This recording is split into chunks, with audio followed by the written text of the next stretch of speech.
Naked Shamanism. Welcome to With Insights Radio. I'm your host, Iggy Garcia. I will take you on a journey across the universe through shamanism, metaphysical, and holistic. So sit back and relax and enjoy the show.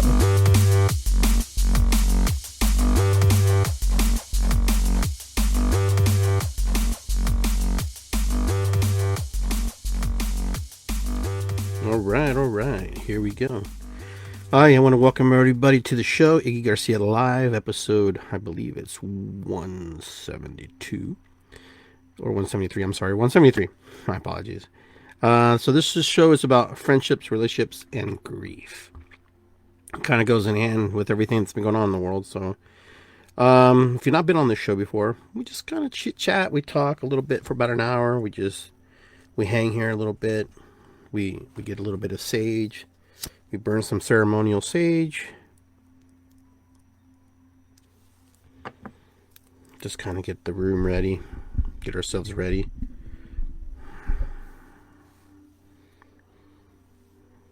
Get those intentions.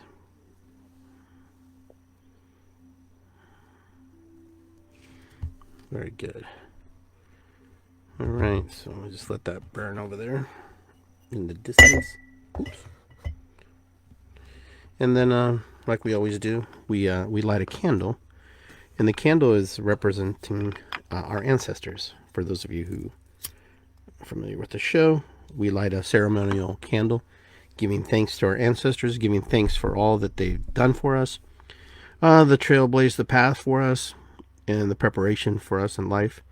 We're here because of our ancestors. We're here because of the decisions and some of the decisions they did make. So, you know, life is a fine line. So fine lines, giving thanks, and we'll let that burn throughout the show. And I'll have my phone here so I can look at your comments if you have any. Open up the page here, get myself prepared, and we'll begin the show. So we're just kind of perusing along here. I want to say hi to everybody. Hi Janet, hi Janine. Hi, Lawrence. How are you guys? It's good to see you guys here on the show. Good to see you being with me. So I want to take a moment just to kind of send love and energy where it needs to go today.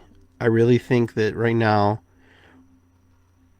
and I'm not saying that in any other time in history these things didn't happen, but there's a lot happening in the world right now. There's a lot of stuff going on. There's a lot of turmoil. There's a lot of inconsistency. There's a lot of natural disasters that are happening that affect the human race, us as humans, directly. There's nothing that doesn't happen on this planet that doesn't affect us. Excuse me. So there's just so much going on. So let's take a moment of silence. A moment of prayer, a moment of reflection, to give thanks to all the people, and to all the people who love us and care about us, and to give thanks to those people who came into our lives, who challenged us, those people who, who we had to see for ourselves who we were in the scope of the big picture of things, and but really just giving prayers to those people who really need help right now. There's a lot of people who need a lot of help in the world. There's a lot of people suffering right now. There's a lot of people going through a lot of stuff. In Pakistan, for example, they have this huge flood that's going on, and there's just a lot happening. And, in Ukraine, of course, they're going through their crisis, and different Middle Eastern countries, some things in Europe, even here in our country, just keep remembering, like Michigan, Flint, Michigan, with the lead poisoning in the water and stuff like that, and just all the things that sometimes don't make the headlines, don't make the news, giving energy and hope and love to all that. We pray to a higher source, and we're hoping that this higher source, works through us and gives us the ideas and the heart and the feelings to move through that. But, being connected with Great Spirit, and some of you call it God, Great Spirit, just being thankful that we have a place to put our prayers and our intentions in the universe, in the galaxies, in the seen and the unseen. There is a creator, according to my tradition, my religion, and my beliefs. And there is something that created everything. There are some of you who don't believe that, but that's okay. That's not why we're here. We're here because we want to recognize, we want to send love, energy, because, we're energetic beings. So wherever our intentions and wherever our heart goes, we will do that. We will manifest, we will create. That's something we do. We're very good creators, and we're very good, builders, and very good character of destruction too. We can be very destructive as humans. And that's one of those things that, I just want to bring to our attention. And, sometimes we have to have patience with one another. And patience is a virtue, like they say, right? But what I wanted to talk about today was friendships, relationships, and grief. Because, friendships are one of those things that either they develop or they don't. And, being in a relationship and a friendship is two different things. A relationship with somebody is completely different than just having a friendship. There are people who are just acquaintances in our lives. So here's the thing. I met a guy, his name is Mike. Mike has a very unique outlook on life. And Mike, my buddy, who's my friend now, but I was not always his friend. I was actually probably nobody in the scheme of the big picture in his mind. But, in his mind, I was an acquaintance. I was somebody who he never didn't really know. But he took the opportunity to meet me and took the opportunity to become my friend over time. But it took time. It was on his terms, and it was, of course, on my terms too. I also have the choice to decide if he's going to be my friend or not. It goes both ways. We come to a common agreement. But, he always told me, not everybody's your friend. Not everybody's there to, in your life as a friend. Some people are just there for a moment. There's some people there for an hour, for a year. And some people are just acquaintance. Some people don't ever come to that place or invest in that energy in that place to invite you to be part of something. Now, for me, friendships are very valuable, very important. And I'm very, open person. I like to share, and I like to invite people to space to learn, to be part of the things that go in my life. Because that's just my character. That's just how I work. That's how I function. Because I know, growing up in a bar, growing up in a restaurant, everybody walked through the door, there was something going on in their life. There was something that was happening to them. There was something that they were experiencing. And, a lot of people, my dad used to tell me, people come to eat for all kinds of reasons. People come to drink for all kinds of reasons. Not everybody who sits at a bar is a drunk.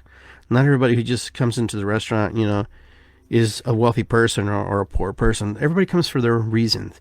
The psychology behind the restaurant touring is pretty interesting. And my dad taught me a lot about that. He taught me how to read the room. And, that's something that a lot of people don't do well. A lot of people don't read the room. When to talk, when not to talk, when to shut up and not shut up. And I'm not trying to be vulgar here. I'm not telling you to shut up. But, people come to a restaurant because they're going through stuff. They want to have a good time. They want to enjoy. They want to celebrate. Or they're grieving a loss. Or something's happened.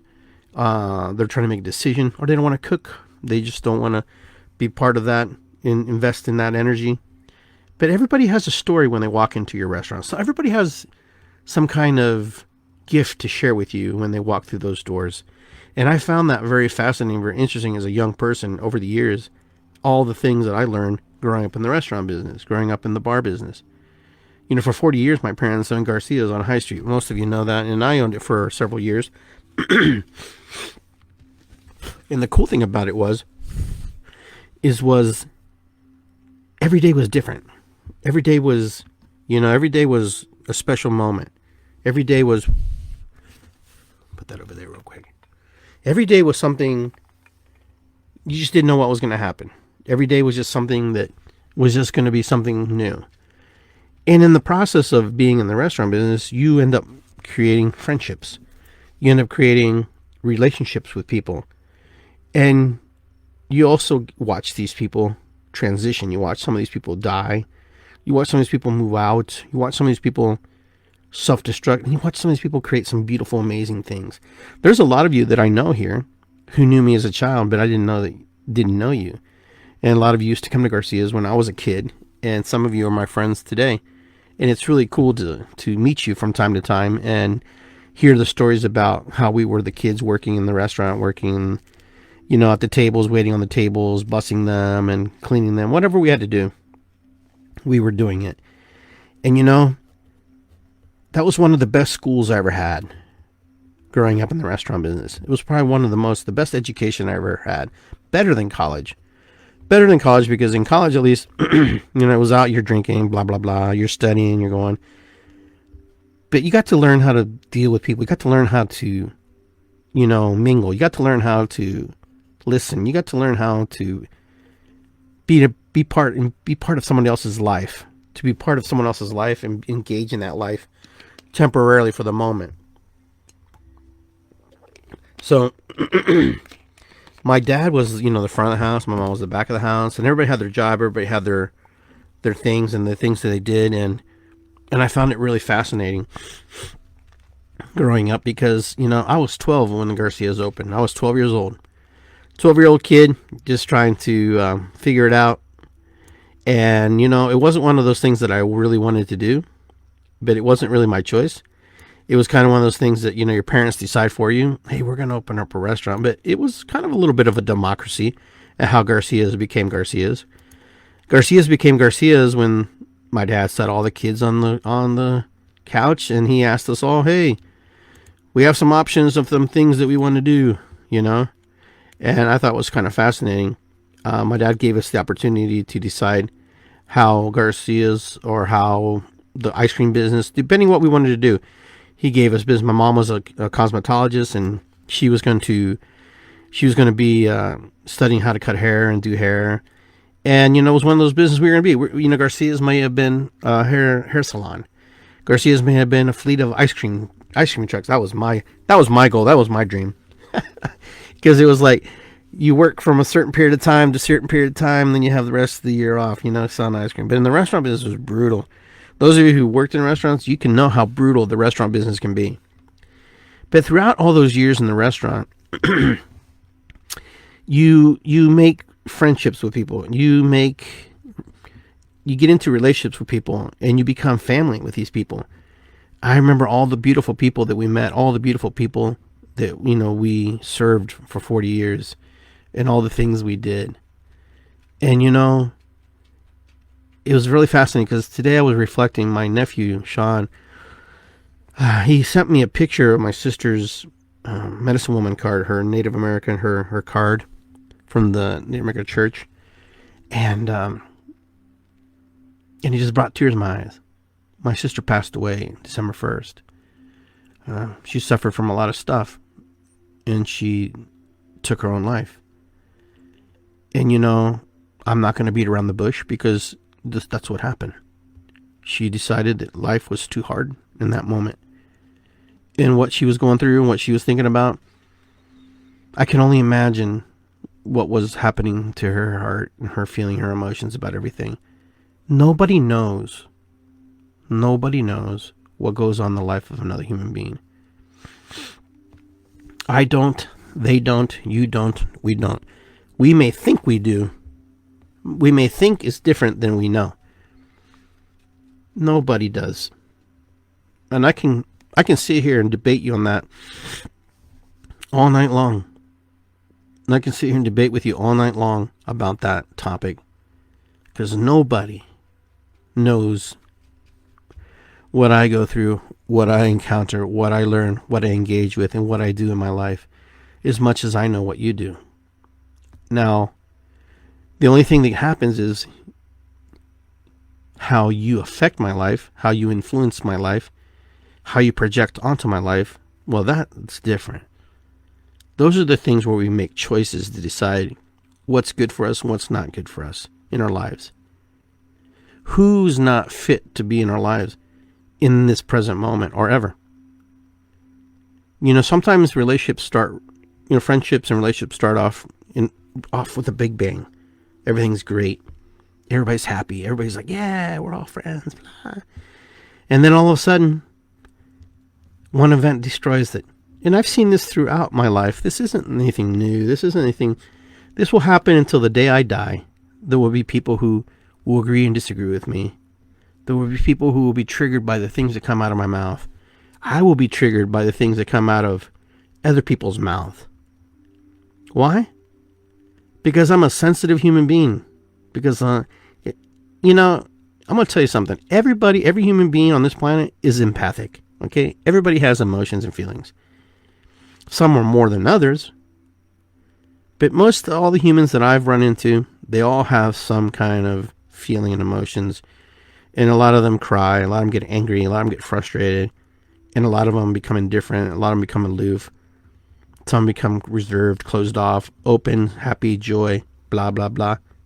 Fill in the blank.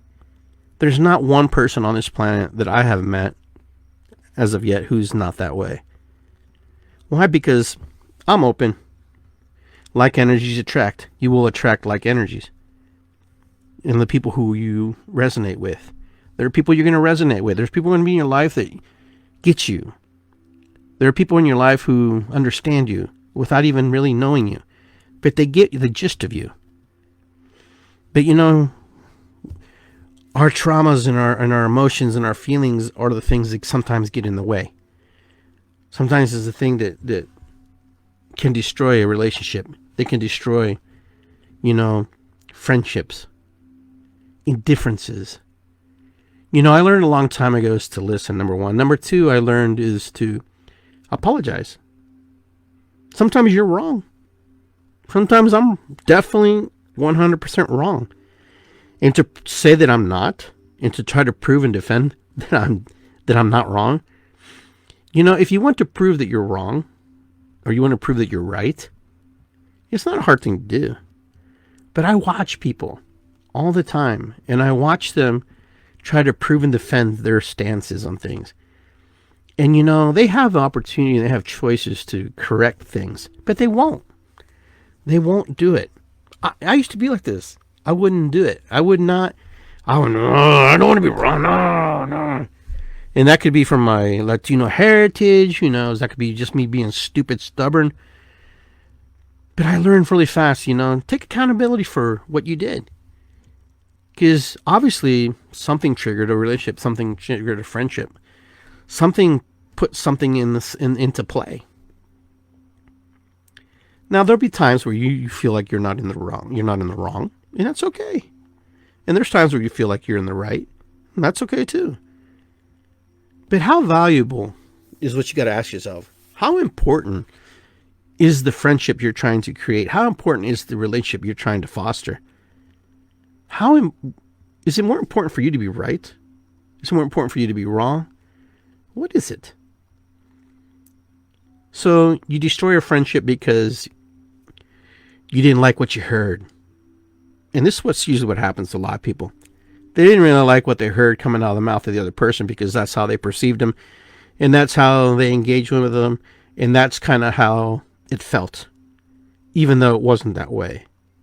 And then we do what we do best. We destroy and we're destructive.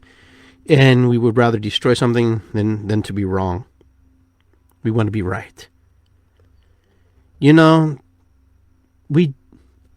all you got to do is turn on your TV and watch the news. For those of you who watch the news. And that plays out every single night on the news. Every single night. Every day.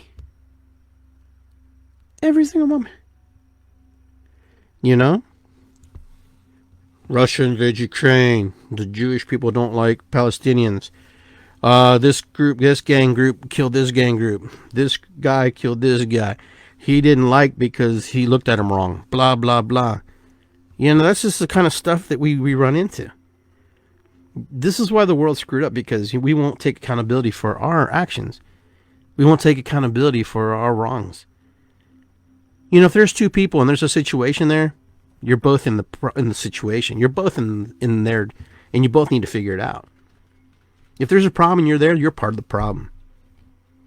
That's what I've been taught. That's what I've been shown. And usually that's pretty right. Now, if you don't want to be part of the problem, then you have to figure out ways to create solutions. For every problem, there's 10 solutions. But that's too much work. I would rather be angry. I would rather be mad. I would rather be frustrated. I would rather sit there and go, I'm not bending the hand. I'm not bending the knee. You know, never. I would never bend the knee. I You know?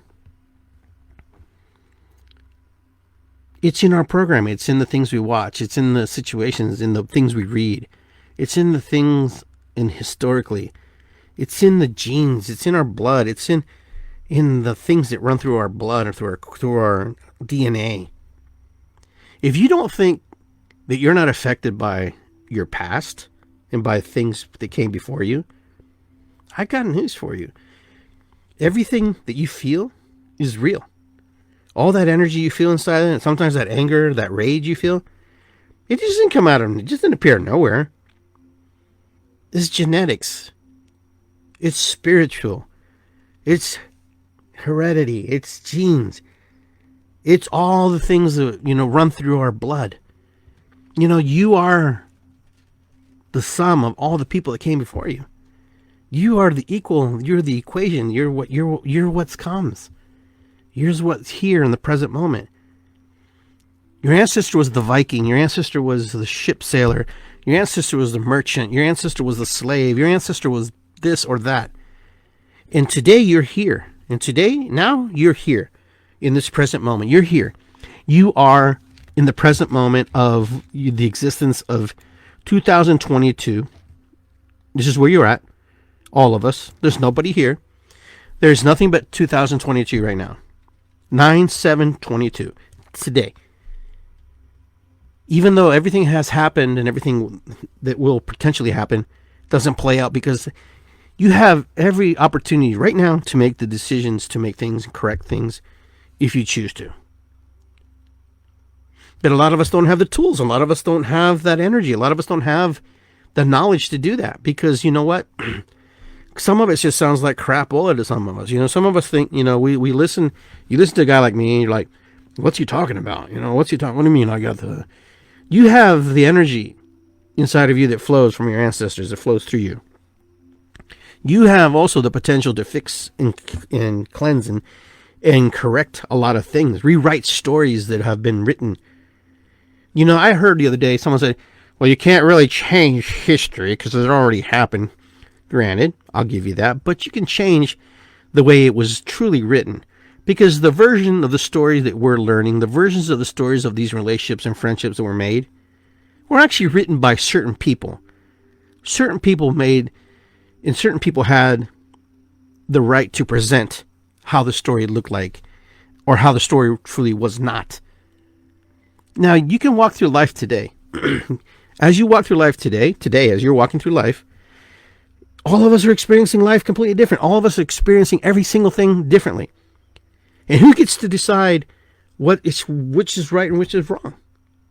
See, that's what's bothersome. Who gets to say, hey, it was like this, this is what happened. This is exactly how it happened. This is exactly how it happened. No, these guys did this, and this is how we see it. Because people in power and people who dictate, people who are in charge of the historical documents are the ones who get to decide. It's his story. He gets to write, or she gets to write the story according to how they perceived it. But you have people from another angle watching the same story going, that's not how it happened. That's not what played out. That's not how I saw it. And this is the problem with the world, I believe, truthfully, is that we all look at stuff and we interpret it through the filter systems and our rose-colored lenses that we wear, our glasses, and then we think that's canon. We think that's the way it's supposed to be. And it's not. Not even for me. All of you will watch this show and have your own opinions about this show. Every single person who watches this will say, what the fuck are you talking about? I don't know what he's talking about. He's just talking out of his butt, No, because here's the thing. Friendships are the same way. Friendships are valuable. Why do we get into friendships? Why do we find friends? Why do we make friends? Why do we find a certain person in our lives and then we connect with them and want to get closer every day with them and be, engage with them and learn from them, share with them? And then to the point where you get in a relationship, because you're in a relationship, in a partnership with people. You're in a relationship, partnership with people. And then, you know what? Here's what happens. The personality traits of people start to come up. When you start to get comfortable in relationships, you start to get comfortable. You start to get like, you can say whatever you want. And then you say stuff. And then you say stuff too much. You say too much. And then you say the wrong thing. And then somebody gets offended. And someone gets pissed off. And someone gets angry. And then here's what happens a lot of times. The one person thinks, well, they should understand this is how I am. I'm this way. Don't they know me? You're really not my friend. You don't know me. I thought you knew me. I thought you really knew who I was. No, man. Every day you're a different human being. Every day you're different. Every day you have to come to the table presenting yourself with class and honor and dignity. You can't just come and assume. I have a lot of friends. I just don't assume that they know that this is how I am. Every day I want to be better. Every day we strive to be better. When your friends tell you, oh yeah, well, that's just Iggy. That's just how he is. Or that's just Iggy. He's always late. Or that's just Iggy. That's his job, That's not Iggy. That's not who I am. And, and sometimes that will trigger me as well. Thinking, wow, this is how they see me. This is how I'm seen. This is how I see somebody else. I'm not what I do.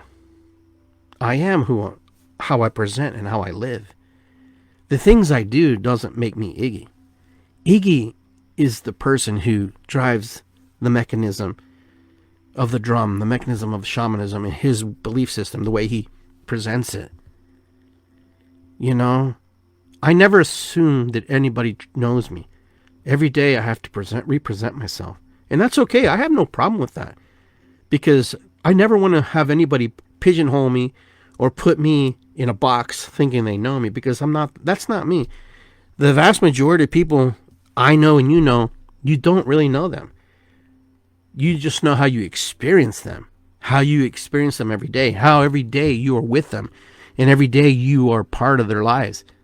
That's what we are experiencing. But you don't know. I don't know my wife. I don't know anybody. I don't know, this person or that person. I just know how I experience them in that present moment in time. I have a lot of friends and I have a lot of acquaintances. And I know a lot more people know me than I know them. And, a lot of people come up to me like, hey, Iggy, I saw you online, and Iggy, your drumming's fun, blah, blah. And, I don't know everybody, but I have respect. I said, thank you, and appreciate it, But whatever they experience in that moment is what they experience. It's not who I necessarily am. It's just how they experienced the moment with me, or what they felt in that moment. And you're all the same way. Don't assume, never assume that the people around you know you. Don't take that for granted. Don't wash that off. That's like wishy-washy stuff, because your friends only experience you. Because if you're in a foul mood and you've never been in a foul mood and they see you in a foul mood, they're like, oh, what the heck's wrong with him? I've never seen him like that, blah, blah, blah. That's right. You've never seen me like that. You never see me upset. You've never seen me cry. You've never seen me be in this mode, because I've always presented another mask to you, because I don't need to present the other mask, because that mask doesn't necessarily serve in that moment. But we all wear masks, right? Every single one of us. We don't always run around jolly, happy, hey, what's up? There's moments where we're present in the moment and we're doing what we're due. And it's not always the way we always present ourselves. People will always interpret how they experience us. You experience me how you need to experience me. I experience you how I perceive you. And sometimes I may not be right. I may not be right. But I know in friendships, we trust that the person that's in front of us is who they say they are. That is something that I truly, personally, always really want to know. This person says they're like this and this is who they are, and then I want to present that. Because to me, that's important. Excuse me. A little water here.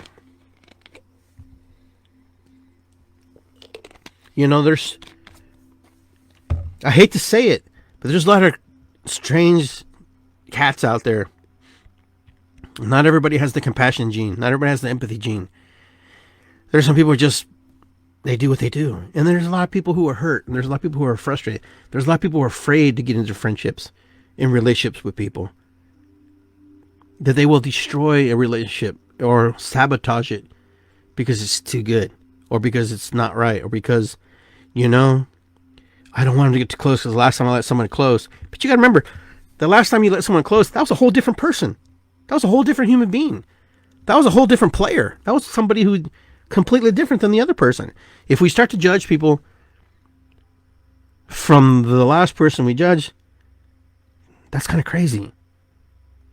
Yeah, there are some behaviors and there's some things and there's some signs. But if you're aware of that, then you don't go into this space. But every human being is completely different. Every human being brings something to the table. Not everybody we meet is going to be our friend. But, the travesty is the people that we lose in our life, the people who are in our lives. Sometimes they're just there for a moment in time. And we should appreciate to the best of our ability the things they taught us. Because guaranteed they're teaching us a lesson about us and how we perceive and how we look at other human beings and what our expectations of what friendships and relationships are. Who's harder? The person who you're judging or the judgment you're placing upon the person? It's usually the judgments that you're placing upon the person and what you expect them, how they should be for you. And they're doing it too. But the thing is, the person who's aware and cognitively has the knowledge to know that you can't do that you have to just accept that people are not perfect, that people are not going to do the right thing all the time, that people are going to screw up. Because you know what? You're going to screw up. I'm going to screw up. Damn, I'm going to screw up tomorrow probably. Every day we're going to screw up. But then you know what? I do 100 good things too. When we take accountability for how we create friendship with ourselves, relationship with ourselves, then we've gone half the battle. But what hurts is when our friendships and the people that we love decide that they no longer want to be part of us, be part of our lives. And we play the scenario in our head and it rolls around in there and we're like, what did I do wrong? What did I do wrong? What could I have done different? And I'm being funny, but I'm being serious. I'm here to tell you didn't do anything wrong. What could you possibly have done that somebody wasn't doing to themselves already? Listen, when people want to leave me in my friendship, they have reasons. It could be that they don't like my other friends. They could be that they don't like me. They could be they don't like my behavior. It could be a myriad of things. When people leave, you better be clapping. Yeah, man, out. Because you know what? Even though they're another version of you, that's a version of you that you don't really need to deal with. If someone leaves you and steps out of your life, that's spirit. That's like the angel saying, hey, you know what? We made room so you can go down your way, quit lingering and langing on that person, and then you have to make the decisions. Do I keep these feelings going? And that's where our grieving comes in. And we grieve the loss. Breakups and friendships and things, there's true grief in that. If you don't think there's grief in losing a lover or losing a spouse or someone passing away, there is total grief. And it compiles. It just compiles on top of each other. Losing a friend, losing a spouse, losing someone to death. I lost, so many family members over the course of 5 years. My father-in-law, my mother, my father. He wasn't. Neither of these people were perfect, but they were the most core valued people in my life. They're the ones who taught me a lot about how to be in the way I am today. And I'm grateful for that. Right or wrong, screwed up as they were, it didn't matter. They were still my parents. And I'm thankful because without them, I would never have been born. I would never have the opportunity to be on this show to share with you. And then I lost my sister. And then my nephew sends me my sister's Native American church ID, her card. And he says, "Oh, you can have it if you want it." I said, "No, only if you want it." He's like, "No, it's free. I want to give it to you." And I just busted out crying because, my little sister, Rosa, who I came to this country with, my little sister,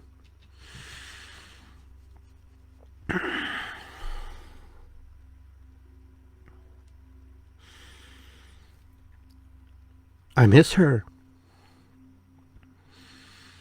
And this is kind of with friendships and relationships and breakups, and we went through our little ups and downs through our lives. We made poor decisions about how to be siblings. It wasn't always, it wasn't always bed of roses. It was more like Guns and Roses. Guns and Roses. But,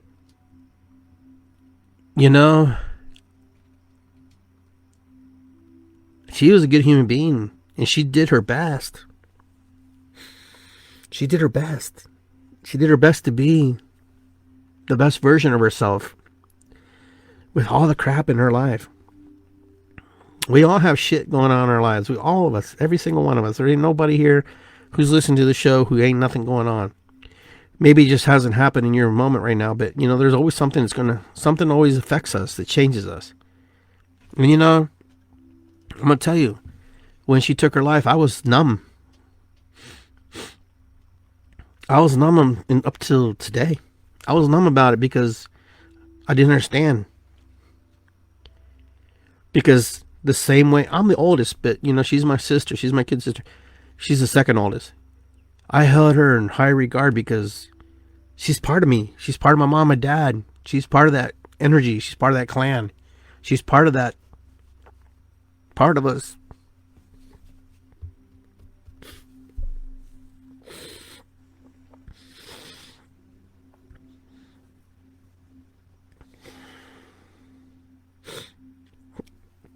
But today was a day that I understand that she did what she had to do for her life. It wasn't about me. It was not about anybody. It was just about her. It was about what she had to go through, what she had to experience. That's why I say we don't know. We don't know what goes on in people's lives. We assume that we know shit. We assume that we think we know what's going on in people's lives. And if you're going to cut somebody out of your life, cut them out. Don't mess around. Don't piddle around. If the stars align and you guys come back together and you work it out, that's fine. But don't destroy your bliss because somebody else has a different opinion about you and how they see you. But I miss my sister. I miss my mom, my dad. My father-in-law and all the people, my shaman teacher from Peru, my grandma, my grandpa, and everybody. And then my grandpa who died was 56, when I was a little kid. I never met him except when I was real little. But when Rosa died, it's just like, it put me in a place. I've been kind of numb about stuff. I've worked really hard to find myself and work through these grieving things and these feelings and emotions that I'm going through right now, because it was just hard. Grief is hard. My cousins right now, they lost their dad. It's been it's a month now. How time flies. This is what's crazy. It's just how time flies. The best advice I can say to anybody who's going through grief right now is to remember the good things about them, because there's always good about somebody in the things that they taught us and the things they shared with us. And if you don't have kids, you can share with other people the stories of your ancestors, your fathers. One day we'll all be ancestors. One day, all of us here right now listening, all of us, we will not be here in the next 50 years, 20 years, 100 years. None of us, not one single person who's listening to this in the next 50 years to 100 years will be here. Let that sink in for a second. Let that sink in. So whatever you're creating and whatever you're manifesting right now, whatever you want in your life differently, You have to do it you have to do it, because if you're waiting for somebody else to do it for you, it ain't going to happen. It's never going to happen. If you want bliss and peace, then you have to find the bliss and peace inside of yourself, that core spirit inside of you. Somebody wronged you, someone hurt you, okay, fine. They won't be the first or the last person to do it. Find that bliss and find that comfort that you have in you, because we all have it. We can play the blame game all our lives about all the things, or how we were treated and how we were looked at, how we were side looked or whatever, or treated, because we're different. Our differences is what makes us unique. Our differences is what makes us who we are. We are who we are because of how we were made by the Creator. The Creator made us. A lot of people ask me, I don't know what the universe is. The universe is part of God, everything. Some people like to use the word God, and some people like to use the word word, and some people like to use the word universe. Some people like to say whatever, whatever you use. Don't get caught in semantics with people. Honor that people see the world differently. Honor that not everybody's Christian, not everybody's Muslim, not everybody's Hindu, not everybody is, atheist. We are human beings because we are human beings, and everybody buys into a story. There's not one human being who buys into the story. If you buy into the story of Christianity, you buy into the story. You buy into the story of Muslim, belief system, you buy into Hinduism, you buy into Hinduism. You bought into Mormonism, you bought into Mormons. You bought into atheism, you bought into a belief system. That's a belief system too, so don't think it's not. Don't get confused. That's a bigger belief system than anything, because you have to believe in everything that is nothing going to be around. That's the biggest belief you have to hold. But everybody has the right to believe what they need to believe. Everybody has the right to believe in attached to what they need to attach to.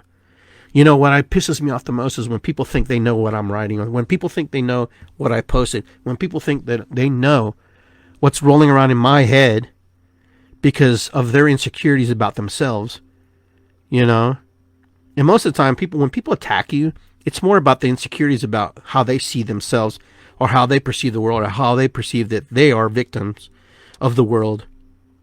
Yeah, everybody in this world, every human being in time, over history and time, have been slaves to somebody. Everybody. It don't matter. Everybody's been part of a genocide at one time or another. But we don't see it because, we're in it. We're now, and everything in the present, everything that's fresh, everything that's right now. I have my ancestors and my people, and the people are still grieving the losses of all the indigenous people who were wiped out by the European conquerors. You don't think we don't think about that? We don't stop thinking about that? We think about it because it crosses our mind, because you know what? It happened. We were slaves. We were manipulated. We were coerced. We were raped. We were pillaged. We were indoctrinated. And before, in Spain, in Europe, the Moors, for 700 years, they had Europe. And slavery was a common thing. I know it sounds like I'm going off track, but I'm not going off track, because it all connects. Why we feel the way we do, and why we go through these feelings that we go through. Because you have lineage of things that have happened to your ancestors. There is things inside of us that we have to work on. The Irish have the Irish rage. You ever hear that? Irish rage. The Irish rage. It is true. How do you work on that? You have to work on it. The Native Americans have their rage too. Every culture has their rage points in the things that trigger them. Even the Caucasians do. Those people who think that Caucasians weren't slaves one time, they were. Everybody's been a slave once in their lifetime. But in our current timelines of 1,000 years, 2,000 years, like when you in that moment, all of us lived 80 years. I'll give you 80. So 2, 4, 6, 8. 2, 4, 6, 8. That's 4. Okay. Every 20 years, you're living a different version of yourself. For 20 years, you're living this version. For 20 years, you're living this version. 20 years, you're living this version. If you're lucky to live to 80, and then in this last 80, this last 20 to 80, you're a whole different human being. You're a whole different incarnation of yourself. You are completely different. This is what people don't understand. This is why they get frustrated and they get upset, because the person across from you, especially if they're your family, they're going through the same thing you're going through. You just don't see it. You only see it because you feel it. Because it's easy to push it onto you, because you know what? You can handle it. You know? The firstborn always takes the brunt of all the siblings, because, you know, it's easy. And the firstborn should always just feel what they need to feel. I'm not saying you need to fight. I don't say you have to ignore them. But the thing is, we need, as human beings, we have to understand there are cycles of 80 that happen. There's always cycles of 80. Every time we're going through these cycles of friendships, relationships, grieving, partnerships. So all of us right now are going through different phases in our life. You know, in 20 years from now, if I'm fortunate and lucky enough, and if, you know, I'm blessed and I do the right things, even if I do the right things, in 20 years from now, I will be 75. Wow. Wrap that around your mind. That's kind of crazy, trippy stuff right there when you think about it. If I make it to 75, I'll be a little bit older than my dad. You know, all the energy that we spend, all the energy that we just, I'm going to say waste sometimes, just non-productive, is spent on feeling the emotions of what other people feel about us, or how other people project onto us, and how angry we get with them. Live your life. Be your best friend to yourself. You are your best version of you every day. Have the relationship with yourself, because when you're good with yourself, it invites the right energies to come into your space. And you know what? We grieve because, you know what? Oh, when I was little, I was abused. That's grief. Oh, when I was a teenager, I was abused. That's grief. We're grieving. But those kids frozen in time are looking at you going, when are you going to lead us, man? I know we were abused. I get it. But are we going to live the abused life? Can we move? Because you keep writing, you keep painting the same story over and over and over. Actually, you change the story now. Now, all of a sudden, we've added this new dynamic to it. Because that's what we do. We're creative creatures. The trauma that you created is not even, the trauma that you suffered, that I suffered, isn't even the same trauma that we suffered, because we've painted such a different picture of that trauma every single day. Woes me, poors me, that we don't even know what really happened anymore. Do you remember what happened yesterday? Do you remember what happened last week? Probably not. Most of us don't, because it wasn't a traumatic moment, because you moved through it. The trauma gets stuck because it's frozen in time, like this. Inside there is a little child going, hey, I need an adult to take care of me so I can feel safe, so I don't have to feel these feelings anymore. What can we do? Can you take care of me? And this is the kind of work I do. This is the kind of work I do in shamanism, to help people process and work through this stuff. You know, shamanism ain't witchcraft. Whoever told you that is bullshit. You know? It's just somebody's opinion and belief and projection onto what they see, and because they don't understand it. Because not everybody can do it. Not everybody wants to do it. Not everybody's interested in doing it. But people who are interested, and those people who are following the smoke to do it, they get it. They understand what I'm saying. Just like you light workers who are out there. The light workers are the worst and the most critical group of us all. We're the worst. We're the worst. We're the most sensitive and sometimes the most egocentric of us all, because you know what? We think that we have a divine calling from spirit, that gives us a free pass to say whatever the hell we want. No, that's not true. We have a responsibility as divine connection, a divine hollow bone, to present and to do the right things. And to think that we are above all of our brothers and sisters. No, we're not. We just gifted. And everybody's gifted. Every human being is gifted, but not everybody's willing to use their gift because they don't know how to or they don't want to. And those of you who use your gifts to help other people, I commend you for doing that. But honor and respect that you have the power to help someone or cripple somebody because of your anger and your frustration about your own crap. And it's a responsibility of us healers to make sure that we do the right things all the time. With us first. Healing us. Asking for help. I'm screwed up. I need help. Will you work on me? And pay that person what they're owed for their time. Or a trade or whatever you agree to. You know, you go to the doctor and you spend thousands of dollars. You give a doctor all your lifetime. You give them thousands of dollars because you trust them and you believe them. But those healers, those people who are in your community, those people who work in your community, those people who are here right now, these people, they invest and they learn and they study. And they're called to do this work. Some are good, some are bad, some are indifferent, some get it, some don't. Your job is to find the right one that fits you. And then you create friendships and relationships with them. You know, the world's full of magical people. The world's full of magic. When we want to see it, when we want to see the magic and we want to see and not buy into all the crapola that's put out there. Listen, there's a war. There's a battle for your spirit, for your soul. And you know, this sounds like I'm preaching because I am. There's a battle for the greenbacks in your pocket. There's a battle for you to come to this side of the table.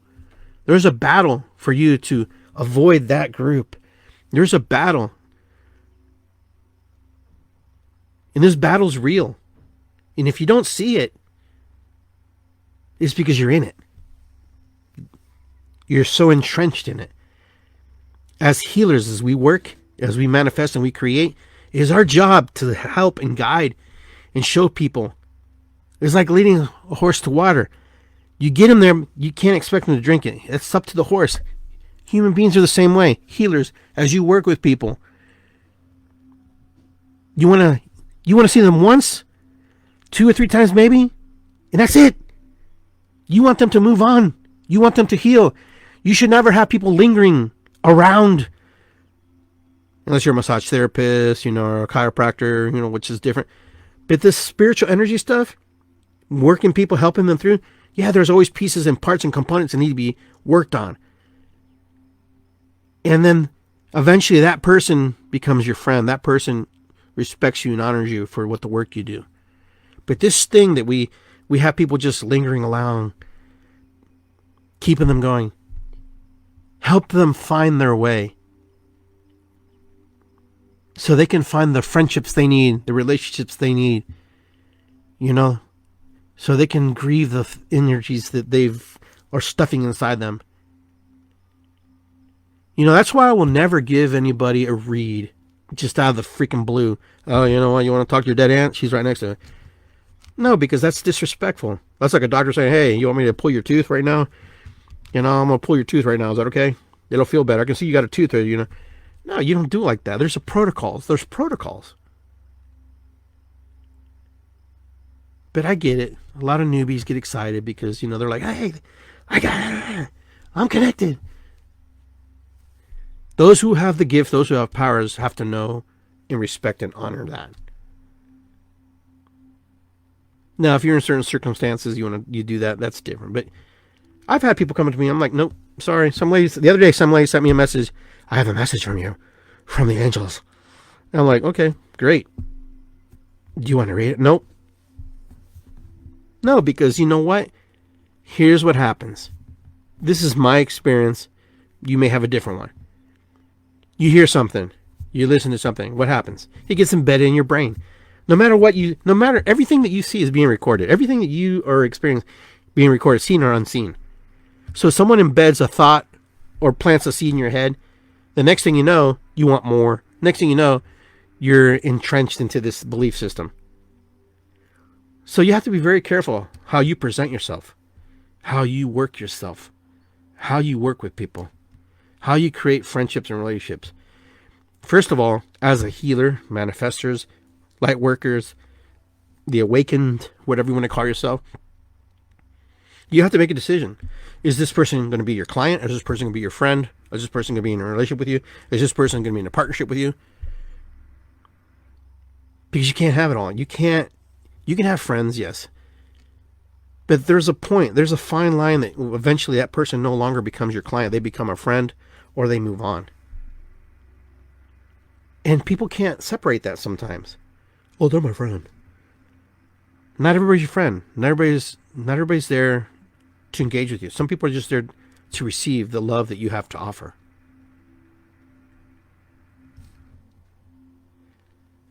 Now, there's been a lot of good things happening to me. I got sick in January. I'm doing much better. But I had to go through that crap. I had to go through that wave, I had to go through all that stuff, man. I had to feel all that. I didn't like it. I didn't want it. But there's consequences when you do things, Consequence doesn't mean it's a bad thing. See, wordplay too is important too. Consequence doesn't mean bad. There's good consequences. But we use words sometimes and we use them incorrectly. When I got sick, I don't know when I got sick. I just got sick. And everybody's like trying to figure out, trying to do the timetable. I'm like, that's irrelevant. The timetable is irrelevant because you know what? It doesn't help anybody to ponder. Let's get well. Let's get Iggy better. Let's get this person better. And a lot of us lost loved ones. A lot of us lost good friends, good relationships, and a lot of us are grieving through that process. A lot of us have moved on. And then here comes the next phase. That lingering effects of that. And I went to the doctor about a month ago and I said, hey man, I need you to give me something. I need some antibiotics. And I'm not one for taking antibiotics, but the stuff that I was using wasn't giving it that punch, They put me on a Z-Pack, they put me on steroids. Everything has its purpose to an extent. And did it work? Yeah. Did it help? Yeah. Then it gave me an opportunity to continue my healing. And what happened? My mind opened up. My mind felt better. I was in a place where I was able to understand and realize I've been doing things screwy here. I've been doing things wrong. I've been really hanging on to that inhaler, taking that allergy pill more than I need. And then I remembered a friend of mine told me about this book, Breath. Okay? The Science of the Lost Art of Breathing. You got to read that book. If you don't like to read, I don't know, find the audiobook. That book has changed me.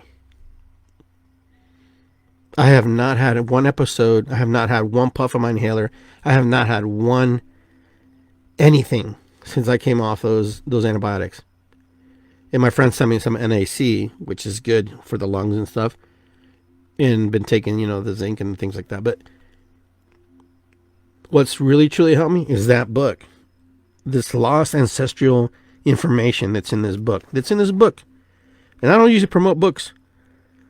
I usually don't talk about it because everybody has their own beliefs. But I'm going to tell you something. I didn't realize that I was breathing wrong. I never thought myself as a mouth breather.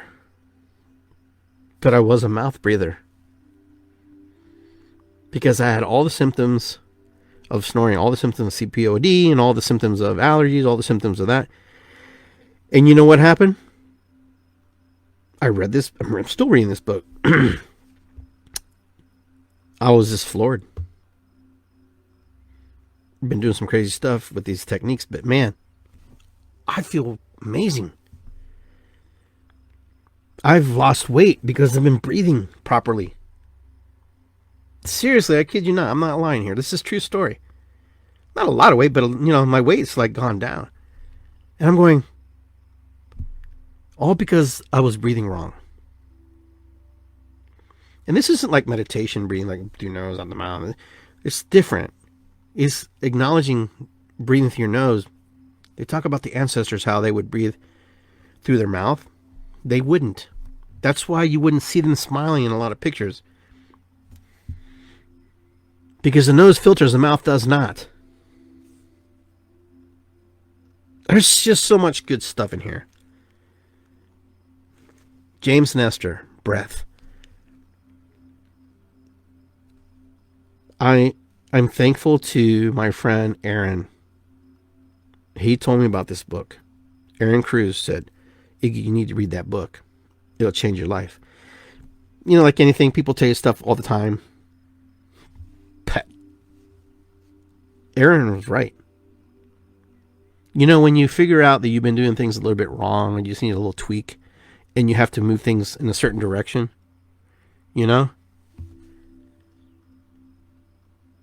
it just kind of makes you feel good when you know you're going the right direction. My mind, my clarity of my mind has been better. Believe it or not, you tape your mouth. It's going to get a little thing. You tape your mouth at night. People tell you. So your mouth won't open up, so you're forced to breathe through your nose. I was like, the first night, it was crazy. I was like, oh my God, I'm going to suffocate. No, but I didn't suffocate because I forced to breathe through my nose. Because with athletes, they trained athletes during the summer. I forget which Olympics it was, but they trained these athletes to breathe through their nose when they were having through their mouth. You don't get as much oxygen through the mouth as you think you do. And it causes all kinds of problems. And the main reason why the main reason why we have a lot of breathing issues is because our head got bigger, our brain got bigger. We got smarter, we got dumber. Everything else shrunk. So everything got pushed back. And it started to cut off. And then it would force our mouth to open. But according to this book, your face structure, everything will change. I haven't really looked to see if my face has changed. But my belly's gotten smaller. I'll take that. But we'll talk about this book later in another episode. I just want to give you a little enticement. So I read the book, and then we'll come back and we'll do a little book club. We'll read that book. But anyhow, friendships, relationships, partnerships, grieving, it all goes hand in hand. Now, I know not everybody's going to agree with everything I said here, and that's okay. That's not why I come on this show, to be liked. I come on this show to challenge. I come on and I do my show to share what's in my mind. That's why I do the little podcast of Iggy, Mind of Iggy, from time to time. I don't come on here for likes. I don't come on here to gain 1,000 followers. I come on here to share to those people who are willing to listen and willing to learn and willing to understand what I'm saying and read and understand and pick up the tidbits they need to. Because those people understand what I'm saying. Not everybody here is going to be on board with everything I say, and that's okay, and I don't want you to be, unless you want to be. But I'll tell you one thing. I trust in the higher source that it sends me the right information and gives me the right cues and the right things to say. Now, there are beautiful people that I'm no longer friends with. They're still beautiful to me, but they had to go a different path, a different road, and do different things. But I also can't allow them to be decisive with me and do things that aren't good for me. So I have to separate myself from them. Don't dislike them. I don't hate them. They just need to be where they need to be. I'm where I need to be. And I will do the work that I need to do and continue doing the work I have to do. But anyhow, that's all I have for tonight. I hope you guys enjoyed the show tonight. I hope you got some tidbits out of it. I hope something resonates with you. I'm your Naked Shaman, so, just let it all drop and just let it show and just be open book about things how I am. That's why the show is called The Naked Shaman. But I can't use the word naked in some of the podcast things, so that's why it's not called The Naked Shaman. That's why it's called Iggy Garcia Live. So, but anyhow, guys, thank you very much, and I really appreciate for those of you who invest your time and energy to listen and to share with me your feelings, your emotions. And a lot of you who are online, I work with you individually. A lot of you are good friends. A lot of you are acquaintances. A lot of you are clients. I'm very grateful to have you in my life, because you're also my teachers as well. Don't think that I don't learn from you, because I do. All healing is self-healing. All teaching goes both ways. You know, I have to have that policy that, you know, someone is there to teach you. All of us have something to share, something to give. All of us have With Insights. So from With Insights Radio and IggyGarcia.com, I want to say thank you. We'll be at Ash Cave this coming Sunday, September 11th, 2022, from 11 to 4. Hopefully you can make it. It's going to be a good time for those of you at Hocking Hills, Ohio, Logan, Ohio. With that, I want to say Mataku Yasin, Ho'oponopono, much love, Irisikwi, and I will see you guys next time. With that, I want to say aho. Enjoy the rest of your evening. Take care. Love you guys. Just be what you have to be. And remember one thing. It's good to be here. That's right, my friends. It's good to be here.